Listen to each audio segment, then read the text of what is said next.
அனைத்துலகோரே, கடவுளை போற்றி ஆர்ப்பரியுங்கள். அவரது பெயரின் மாட்சியை புகழ்ந்து பாடுங்கள். அவரது புகழை மேன்மைப்படுத்துங்கள்.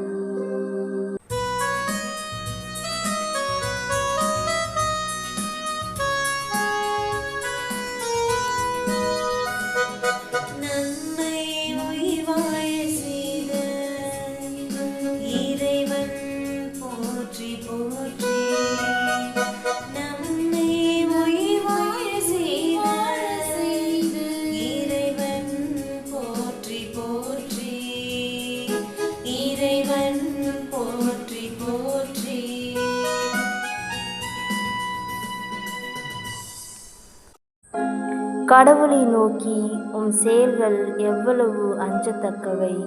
உமது மாபெரும் ஆற்றலின் காரணமாக உம் எதிரிகள் உமது முன்னிலையில் கூனி குறுகுவர்.